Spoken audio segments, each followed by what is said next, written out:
কি চাদর, অনেকদিন পর দেখা। তো কেমন আছো? এতদিন ভালো ছিলাম না, এখন ভালো লাগছে। শীতের কয়েকটা দিন তোমার সাথে থাকতে পারবো ভেবেই আনন্দ হচ্ছে। আর আমাকে তোমরা ভুলে গেলে বলো? আরে না না উইন্টার, তুমি কি বলছো? তুমি তো আসল প্রেমের জায়গা, তোমাকে ছাড়া প্রেম হয় নাকি? তোমার জন্যই তো আমাদের দুজনের প্রথম দেখা হয়েছিল, তোমার জন্যই তো আমাদের সম্পর্কটা শুরু হয়েছে। তোমাকে কি করে ভুলবো? কি হবো বৌদি, ভালো তো? বৌদি, আমারও একটা সেটিং করিয়ে দাও।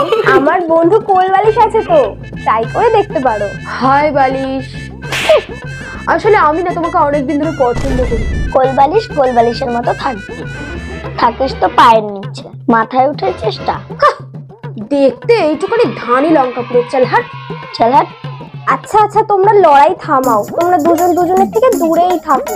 সবাই তো আমার দৌলতে বেশ ভালোই প্রেম করছে দেখছি, শুধু আমারই কিছু হলো না। কথা, তোমার জন্য একটা দুঃখের খবর আছে। কিসের খারাপ খবর চাদর? আসলে আমি তো অনেক পুরনো হয়ে গেছি, তাছাড়া ছিঁড়েও গেছি। ওর জন্য মানুষরা আমাকে পাল্টে ফেলবে। তবে তোমার চিন্তা নেই, আমার জায়গায় নতুন চাদর আসবে। তুমি তার সাথে ভালোভাবে থেকো। তুমি ছিঁড়ে গেছো, পুরনো হয়ে গেছে বলে তোমার গুরুত্ব তো আমার কাছে কমেনি। তুমি কষ্ট পেও না, এটাই হয়তো আমাদের নিয়তি ছিল। আমাদেরকে এটা মেনে নিতেই হবে, আমাদের হাতে তো কিছুই নেই। এটা হতে পারে না, আমি মেনে নিতে পারি না। আমি কেন ছিঁড়ে যাচ্ছি না? তুমি অ্যাডজাস্ট করে নাও।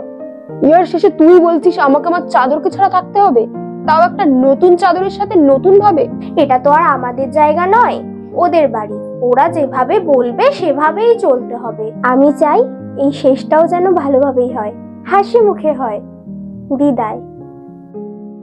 ফাইনালি আজকে ওই পুরোনো চাদরটা বিদেয় হলো, আর আমি আলমারি থেকে এন্ট্রি নিলাম। এইবার থেকে আমি আমার কাঁথার সাথে থাকতে পারবো। হাই কাঁথা, তোমার সাথে একটু কথা বলা যাবে? দেখো নতুন চাদর, তুমি আমার সাথে কথা বলো না, আমার মন অনেক খারাপ। আমি এসেছি কয়েকটা দিনের জন্য, কয়েকটা দিন থেকে চলে যাবো, তাই আমাকে ডিস্টার্ব করো না। কিন্তু আমি কি অন্যায় করেছি? শোনো, তুমি নিজের মতো থাকো, আর আমাকে আমার মতো ভালোভাবে থেকে আমার কর্তব্যটুকু পালন করে চলে যেতে দাও।